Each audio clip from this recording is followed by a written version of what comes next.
The question is, truth or peace? Should you say the truth even if it hurts? Or should you be peaceful and then you're going to have to change from the truth?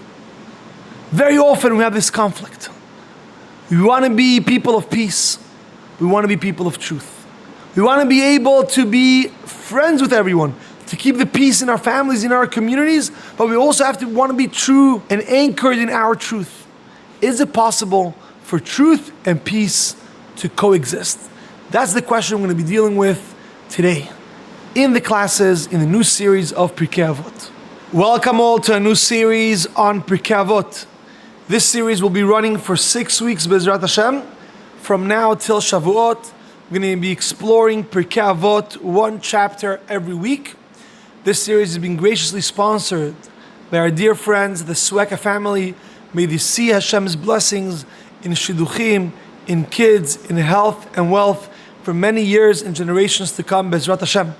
We also would like to extend our blessings to David Eliyahu ben Shulamit.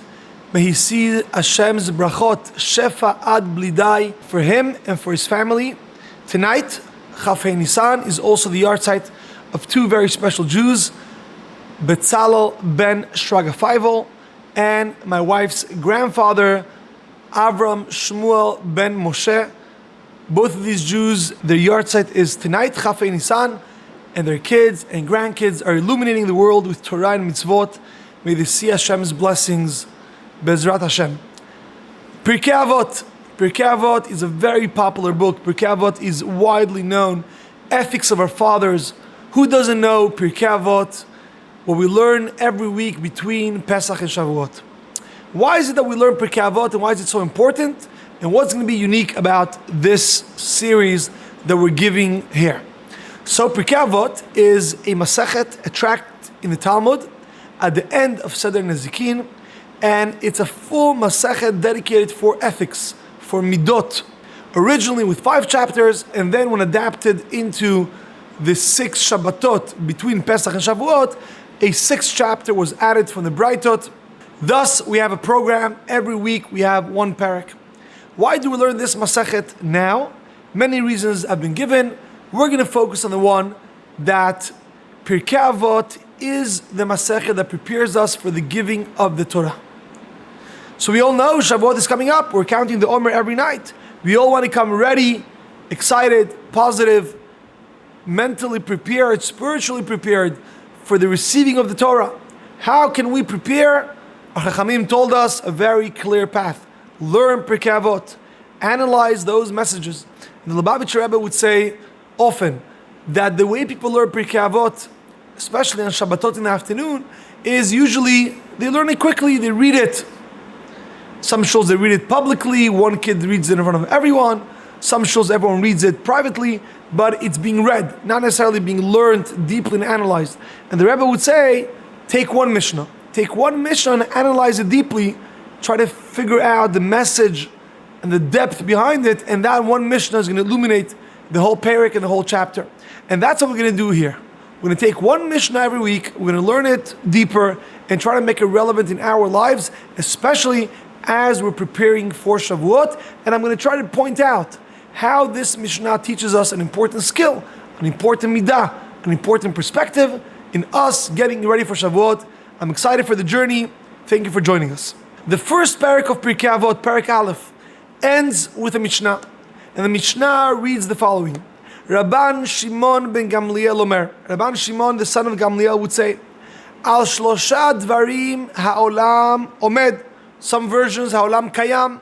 On 3 things the world stands. Now, as soon as I say that, on 3 things the world stands, everyone already references back to the second Mishnah of the first chapter that we said, on 3 things the world stands, Torah, Avodah, and Gemilut Chasadim. So why are we repeating again at the end? So Rabbi Ovadia Mibar Tenura, the famous commentator of Pirkei Avot, says it's very different. Al shlosha dvarim ha'olam omed, at the beginning of Perek Aleph, that's 3 things that the world was created for. The purpose of creation. The purpose of creation is Torah, Avodah, and Gemilut Chasadim. Now, in the end of Perek Aleph, we're not telling you what the purpose of creation is, we're telling you what makes the world sustainable, What makes the world kayam? Like the Derech Chaim, the Pirush of the Maharal of Prague says, what makes the world standing, kayam? Those are the three things that we discussed in the last Mishnah. And one of those three things, says the Mishnah, al-hadin, justice, al-emet, on the truth, al-shalom, and on peace. So three pillars: din, justice; emet, truth; shalom, peace. Shenemar, it brings a verse, emet umishpat shalom shiftu b'sha'arechem. You should judge in your cities with emet, mishpat, shalom. So we see this three pillars. That's what the Mishnah says. And when you read the Mishnah at face value, it seems like these three pillars stand on their own. You must have all three. You must have din, justice; you must have emet; you must have truth; and you must have shalom, you must have peace. And we have a verse for it. A verse clearly in the Tanakh that says, emet u'mishpat shalom, shiftu b'sha'arechem. But now, if you do a quick search, where else do Chazal, our sages, speak about this pasuk? You will see a fascinating line in the Gemara Masechet Sanhedrin. Rabbi Yeshua ben Karcha Omer, mitzvah livtzoah. There's a debate there. What's better? If there's a dispute between Reuven and Shimon, what would be the ideal, the optimal case? Let's say there's a monetary dispute between Reuven and Shimon. Is the optimal idea to say who's right and who's wrong? And the way the Gemara says is, Yikov adin et tahar. May the judgment pierce through the mountain. In other words, I don't care. It's hard. You say the truth. You're the judge. Say what needs to be said. Charge the money. And with that, you'll get it done. That's option one. Another option is, no, pshara. Pshara is mediation. 50-50. So that's the question. What's better? Is it better Yikov adin et tahar? Charge whatever money the guy owes, even though he's suffering, he's screaming, he's upset, he's going to get into a fight with him? Or pshara? Try to find the mediation, try to find the middle ground always. So, some opinions say, no, you got to stick with the truth all the way. Some opinions say, mitzvah livtzoah. It's better to do a mediation. And which verse do they bring as a source for mediation? This is fascinating. Emet u'mishpat shalom shiftu b'sha'arechem. Truth and judgment and peace should govern in your cities. The same verse. And watch what the Gemara says. This is crazy. Velo b'makom sheyesh mishpat, if there is judgment and shalom. B'makom sheyesh shalom and mishpat. So you can't have judgment and peace. It's either or. It's conflicting. Rather, what should you do? Ela ezehu mishpat sheyesh bo shalom, heve omer ze bitzua. Therefore, you have to mediate. You have to come to 50-50. Because the only way you can have mishpat and shalom is only if you mediate. So, the same verse that Pirkei Avot use as a proof that we have three independent pillars: truth, judgment, and peace. The Gemara here says they don't coexist. You can't have them all together. It's either or. Are we trying to make pieces that everyone should be happy? Are we trying to appease everyone? Or are we trying to say what's the truth and what's the judgment? And therefore, the only way the Gemara reconciles is if we do a pshara.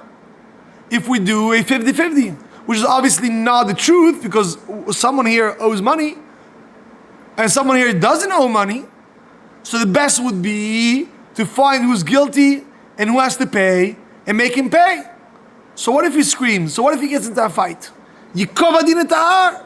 May the judgment pierce through the mountains. But the Gemara says, no, we have a verse. Emet u'mishpat shalom shiftu b'sha'arechem. And the only way you can have emet and mishpat and shalom coexist is if you do a 50-50. Because they don't coexist by definition. So how could our Mishnah in Pirkei Avot, the last Mishnah in Perek Aleph, say that the three pillars the world stands on independently are emet, mishpat, shalom? Clearly, it doesn't coexist. And how do we know it doesn't coexist? I'll bring you a proof. Our two greatest leaders of all time, Moshe and Aaron. Moshe, we know, is midat emet. Moshe is truth. Moshe never lies. Moshe doesn't embellish. Moshe doesn't sugarcoat things. Moshe tells you the truth the way it is. And the Gemara actually says, Yikov Din Tahar is Moshe. Moshe says the judgment that pierces through the mountains. Aharon is what? Shalom. We have a Mishnah in this week, Perek. Hillel Omer, Heveh mitalmidav shel Aharon. Be like the students of Aharon. Ohev Shalom, Rodef Shalom. Shalom is all about, Aharon is all about peace and love. So Moshe is Emet. Aharon is Chesed, Shalom. And it's not joint, it's either or.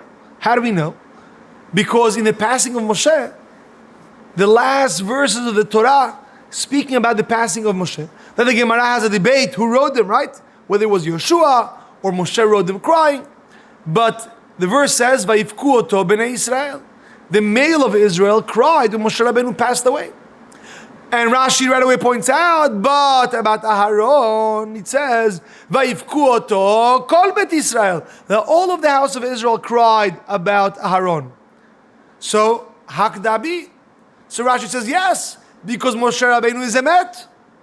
And someone that tells you the truth to your face, you don't like him. Aharon is all about peace and love. Between friends, between spouses. And he would embellish the truth. He wouldn't always tell you the truth the way it is.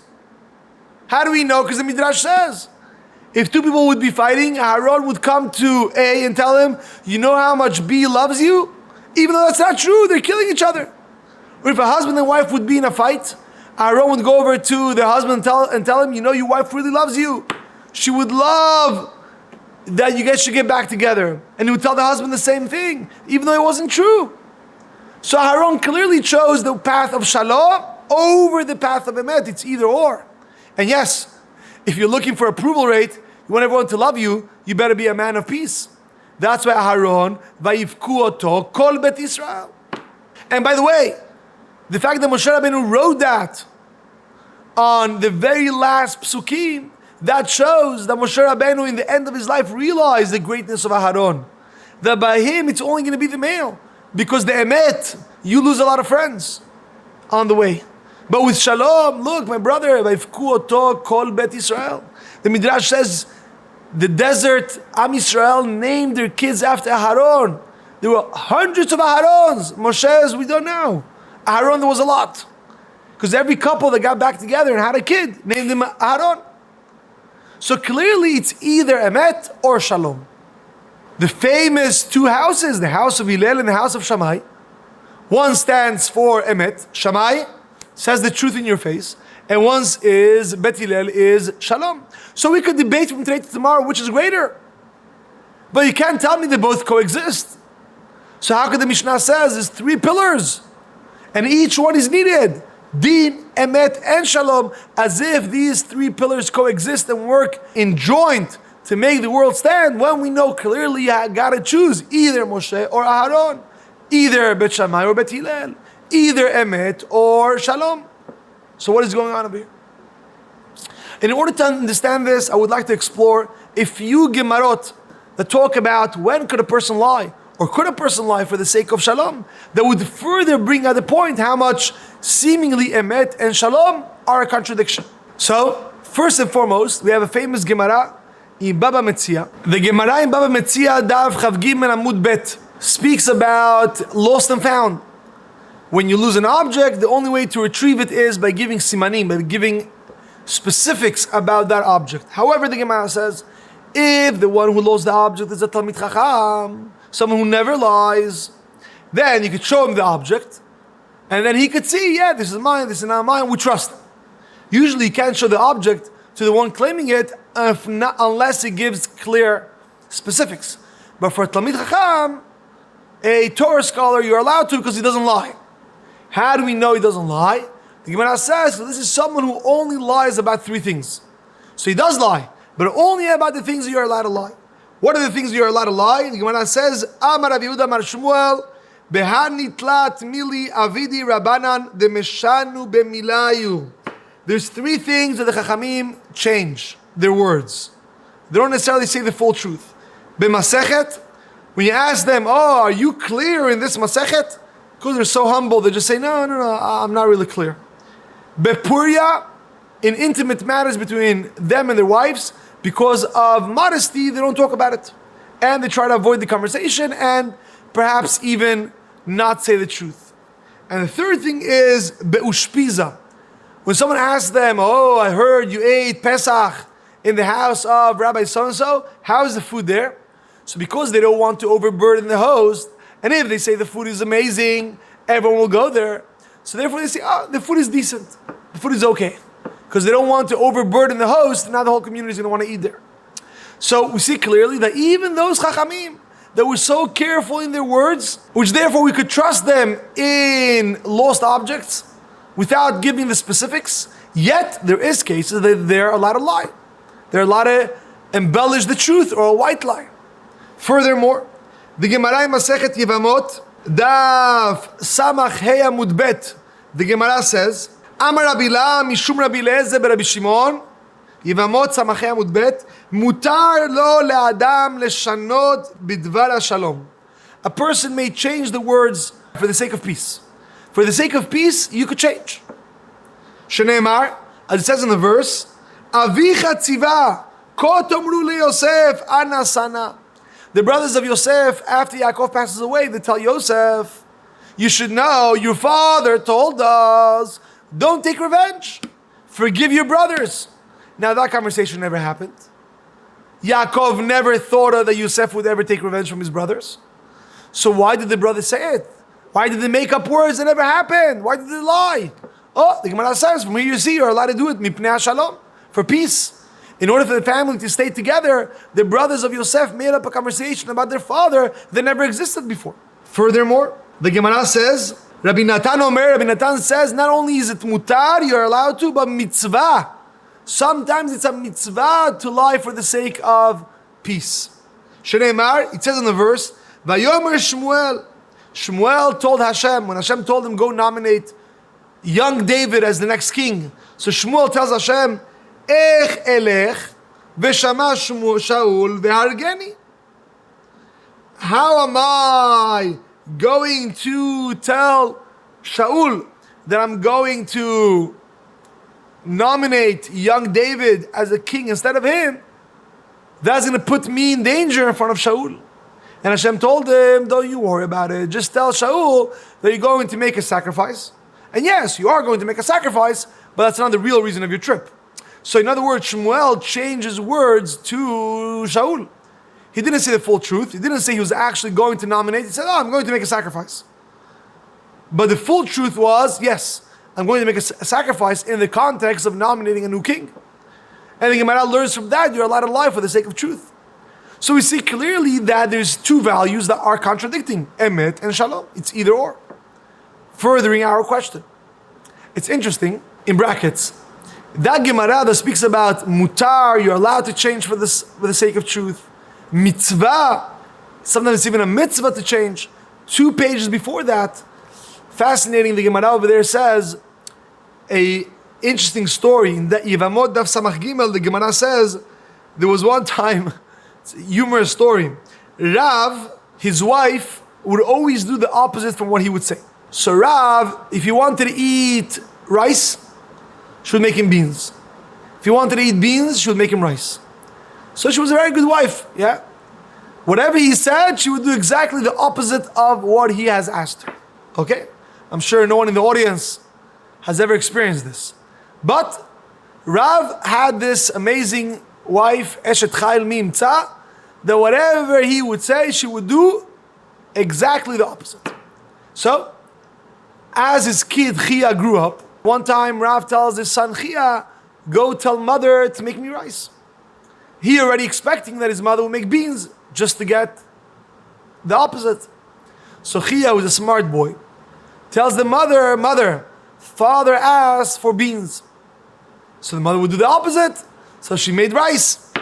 So she serves him rice. And Rav's heart starts to melt. Oh, finally. It's been 30 years. Finally. She's loving me. She's getting better. She's serving me the dish that I asked instead of doing exactly the opposite. So he tells Chia, wow, look, your mother's getting better. At some point it gets good. Look, I asked for rice and I got rice. She usually would give me the opposite.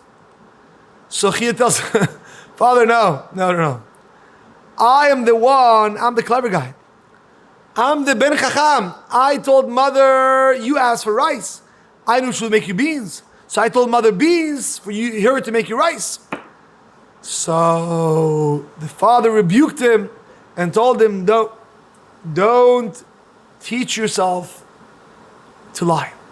Don't accustom yourself to lie. And many of the Mefarshim say, the Maharsha speaks about it, and others, the Chafetz Chaim brings it. From here we learn that even if you have a halachic permission to lie, mipnei shalom, even if you got a halachic permit from a rabbi to lie because it's for the sake of truth, don't do it too often. Because the moment you'll get yourself used to doing it, you're already going to lie altogether. And this is important, even though we're not getting into this now, but there is a big halachic discussions. When can a person lie? When can a person embellish the truth for the sake of peace? In a shidduch calls for references to keep the peace within the family, to keep the peace within the community. And we always have to remember, yes, we might have a specific ruling that allows us to say a white lie or to embellish the truth, but don't get used to it. Like Rav told his son, I don't like that. Because the moment you do too many white lies, you end up also with dark lies. So we have to be careful. But going back to our conversation, we see clearly the Gemara has two values here, Emet and Shalom. And the Gemara says, in these cases, mutar leshanot mipnei shalom, you could change the truth for the sake of peace. Furthering our original question, my dear friends, how could the Mishnah says you have three pillars, Emet, Din and Shalom, that stand exclusively when we clearly see that it's either or? And we don't have to bring you proofs from the Gemara. Everyone knows from their own lives how sometimes they have to choose between the truth and lose in peace, or to choose peace and lose the truth. To begin the answer, let's go back to what we said before. We begin the class saying that Emet and Shalom, these two values that we're trying to see how could they coexist, is Moshe and Aharon.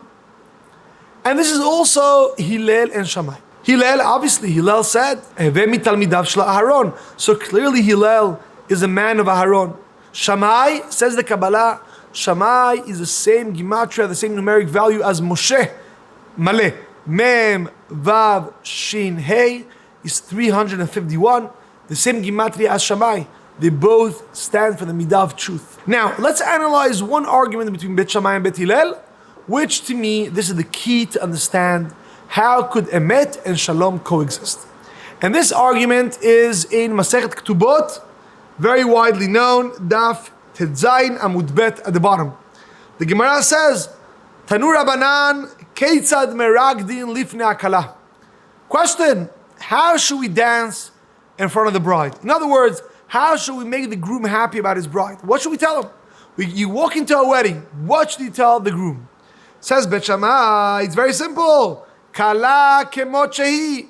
Say the truth the way it is. Tell him, my dear beloved friend, I know I'm your best man, but let me tell you some truths about the family you're getting into.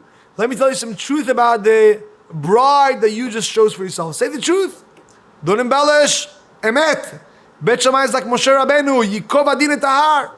Bet Hillel says, no. Kala na'a v'chasuda. You always have to say, wow, you married the most beautiful girl. You married the best kala. You married the Eshet Chayil of town. The family, amazing. Always say, Kala na'a v'chasuda. So Bet Shammai tells Bet Hillel, this is not okay. Harei sha'ayta chigeret asuma. What if she's limping? Or she's blind? Omrim la kala na'a v'chasuda. You're going to tell her that she is a beautiful and kind kala when she's not? Ve'atorah amra midvar sheket yichak. The Torah clearly says that a person must stay away from lies. So this is a very strong question. How can you, Bet Hillel, suggest that every wedding you go into, tell the groom your wife is unbelievable, she's the best, she's the most beautiful, the best family, when sometimes it's not true? You can't just lie. Midvar sheker tirchak. So the Gemara answers, Amru lahem Bet Hillel Bet Shammai. Bet Hillel answers Bet Shammai, ledivrechem. According to your opinion, mi shelakach mekach ra min hashuk. According to your opinion, Bet Shammai, you, the truth seekers, You, the police of truth. If someone bought something in the market, are you going to tell them it's good, or are you going to tell them it's bad? Isn't normal to tell someone that just bought something, what you bought is awful. You bought the worst car. The suit that you just got, custom made, looks disgusting on you. Obviously not. Like the Gemara says, Olam te'eh da'ato shel adam me'urevet ben habriot. You gotta be normal. Therefore, you can't just walk into a wedding and tell the groom, yeah, your bride is missing a leg. Now, the argument seems a little bit two people talking two different things. They're not having a coherent conversation here. Bet Shammai said, you're not allowed to lie. Bet Hillel says, you gotta be normal. But that doesn't answer why you're allowed to lie. How is Bet Hillel's answer that it's unfathomable to think that you would tell someone that just bought something in the market that you bought is bad? I understand it's not normal. But that's not the conversation. We're not discussing what's normal. We're discussing what's correct according to the Torah. If the Torah says midvar sheker tircha, then you're not allowed to do that. Finished. Whether it's normal or not. So what's Bet Hillel answering? And here I would like to share with you a fascinating insight from the Lubavitcher Rebbe that both explains this argument of Bet Shammai and Bet Hillel and explains in general the argument of Emet versus Shalom. And this will show us how Emet and Shalom could coexist and what is that Pirkei Avot is trying to teach us and will make it relevant in our lives. Be'ezrat Hashem. Follow me closely. Says Bet Hillel to Bet Shammai, I'm not deviating from the truth. When I tell you that every wedding you go into, you should say to the groom, Kala na'ava chasuda, I'm not lying. It is truth. It's the deeper truth. There's two truths. A superficial truth and a deeper, more truer truth. Yes, you can walk into a wedding and you could think that this Kala is not na'ash, she's not beautiful. But hey, he chose to marry her. He chose to marry her. If he chose to marry her, it's because for him, she's the most beautiful. So if you look a little bit deeper to what's going on here, yes, objectively speaking, yes, she's missing a leg. But wait. Did he choose her? Yes. She found grace in his eyes. He's convinced.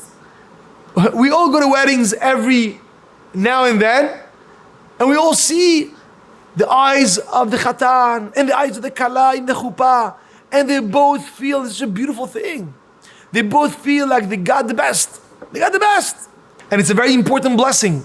And by the way, it's a blessing that Hashem gives it to us as a gift in the Chuppah, and if we don't nurture it, we could lose it. Chaz v'shalom.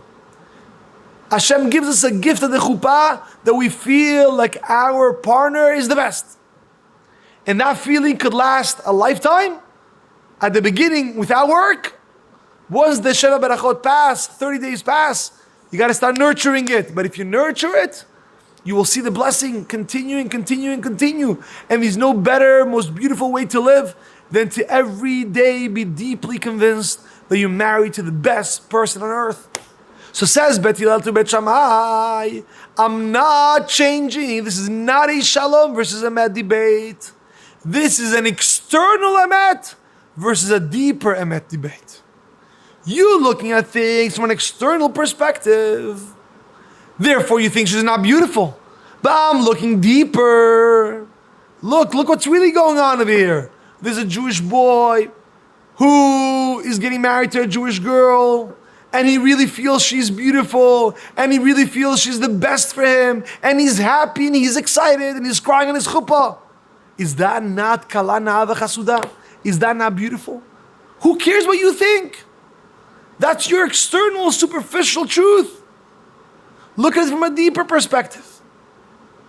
So it's not a question of, should I say the truth, which will hurt? Or should I say the peaceful thing, which is not true? No, it's, are you going to say the external truth that will hurt? Or you'll say the internal truth, which is aligned with peace? Because ultimately, Rabotai, Hashem is Emet or Shalom. Both. Hashem is truth and Hashem is peace. And we have the fingerprints of Hashem.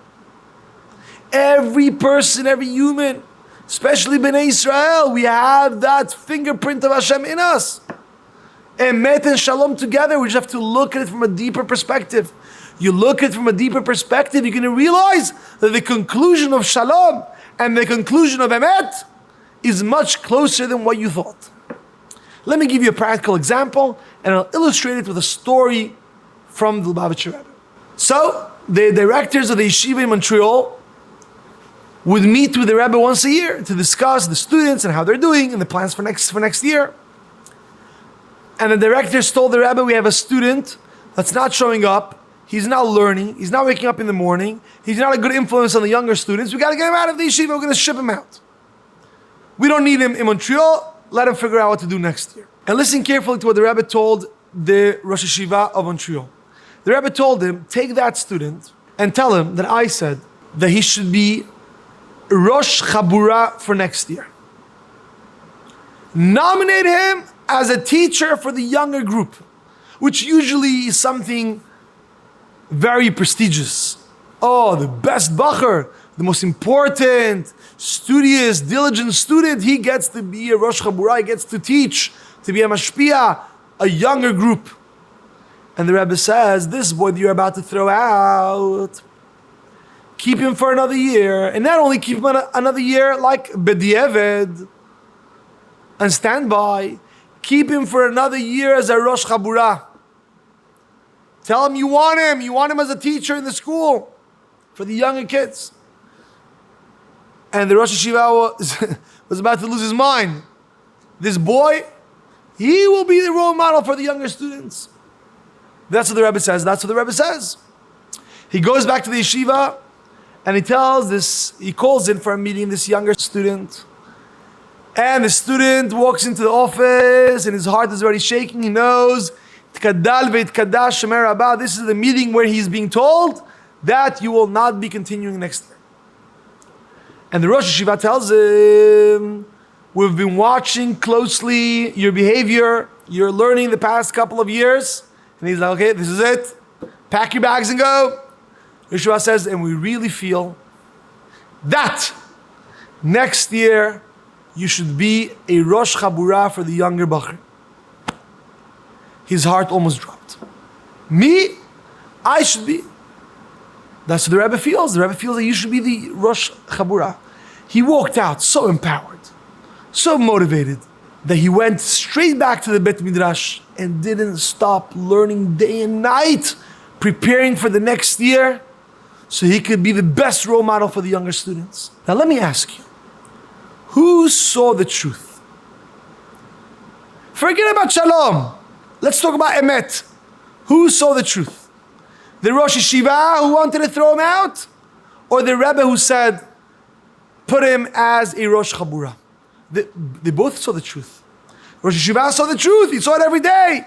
The Bachur didn't show up. That's the fact. I could show you on papers. He's missing all the grades. True? The Rebbe also saw the truth, but a deeper truth. This is a Bachur who's lacking motivation, who's lacking empowerment. And if someone tells him, I believe in you to be a role model for younger students, not only will he be in check, he will be the best. So was there an argument here between Emet from the Rosh Yeshiva and Shalom of the Rebbe? No. There was an argument between external Emet and internal Emet. There was an argument between, are we looking at this boy from an external perspective, or we're looking at this boy from an internal perspective? And when you look at the boy from an internal perspective, automatically there is Shalom. So I heard a similar story from Rabbi Levi Weinberg from South Africa. That when he was a student in Lubavitcher Yeshiva Ocean Parkway, there was another student who was a tremendous troublemaker. Never learning, doing trouble. And one time, his parents went into a private audience by the Rebbe and told the Rebbe, we don't know what to do with our son. He can't learn. Maybe we should ship him out of yeshiva, put him to work. And the Rebbe said, you don't know your son. You don't know your son. Can you imagine telling parents you don't know your child? Yes, you don't know your child. Why? Not because you don't know. Because there's two types of knowing. There's an external knowing. Yes, he got thrown out today of class. He was throwing chairs. He ran away. That's knowing, that's true. But there's another internal truth. There's a tremendous potential. Keep him. Push him. Encourage him. Empower him. Believe in him. And that internal truth will prevail. And today, he's a very important Rav. So now let me ask you, if you have such a perspective on your children, if you have such a perspective on your students, if you have such a perspective on your community, will there be a conflict between Emet and Shalom?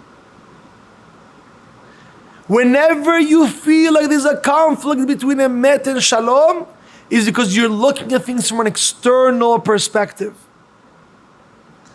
Look at another Jew with deeper eyes, and you will see that the result and the conclusion of your Emet, the deeper Emet, and the conclusion of the Shalom are the same. You don't even have to go check if you could or you can't lie in such a case. There's no lying.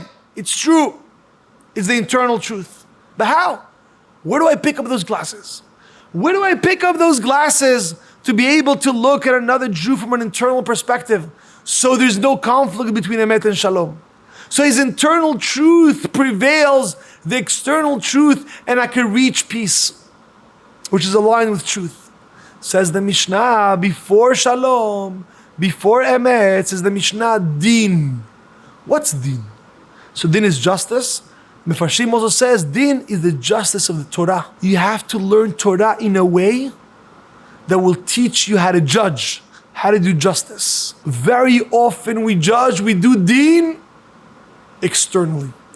You want to learn how to do Din internally? Learn Din from the Torah. Torah is drachea, darche noam vechol netivotea shalom. Everything of the Torah leads to peace. Famous Rambam, you only have one candle. You don't have to use it for Hanukkah or for Shabbat. Use it for Shabbat. You know why? Because Shalom Bayit trumps over Pirsum Nisa, and explains the Rebbe in a beautiful Sikha. It's not that we chose Shalom Bayit over Hanukkah. The Rambam says, Kol HaTorah nitna lasot shalom. The whole purpose of the Torah, including Hanukkah, is for Shalom. So if you're going to light a candle for Hanukkah, you only have that. But if you light the candle of Shabbat, which is Shalom, you have both. You have Shabbat and Hanukkah. Because ultimately, all of the roads, Kol Netivoteha, all of the roads of the Torah have to end up in Noam, in pleasantness, in peace. So now, if you have Din, Al-Hadin, if you're studying Torah, but which Torah? A Torah that helps you look at another Jew from a deeper perspective. And here I want to be very careful. If you're studying Torah, and the more Torah you learn, the more judgmental you become. The more friction and divide you're creating, you're learning the wrong Torah. Drachea darche noam. Kol netivotea, kol. Shalom. It's all about peace. It's all about making peace between Am Yisrael. So how can it be that you're learning more Torah? And the more Torah you're learning, the more friction you're creating. Doesn't add up. It doesn't add up. It's not Torah Hashem. Kol HaTorah nitna lasot shalom. The words of the Rambam. So therefore says the Mishnah al-Hadin. Learn Torah. Learn how to judge someone else from the Torah perspective, which is deeper, which is truer. And when you have Din, when you have the Torah perspective, you will have Emet. The deeper Emet. And when you have Emet, you'll have Shalom. Beautiful. So if you try to impose Shalom without Din and Emet, it will explode in your face. How many times do you try to impose peace on a couple, impose peace on a family, impose peace on a community, and the whole thing blows up? Because there was no Emet and there was no Din. Al-Hadin, Torah. And which Torah? A Torah that teaches you how to judge someone from a deeper perspective, from a perspective of pleasantness and peace, which that will bring you to Emet, to look at the internal truth of every Yehudi, which that will bring you ultimately to a Shalom. So you're not going to have to live in friction. Should I say the truth that hurts? Or should I go with peace? It's all going to be aligned. Your Torah, your internal truth, and your peace will be aligned. And this is the first message we learn from Pirkei Avot. The first message we're learning now, as we're getting ready for Kabbalat Torah, is we're learning Torah in a way that the more Torah we learn, the deeper perspective we have on another Jew, which ultimately the test for that is there more shalom within ourselves, within our families, within our communities? Thank you for joining us.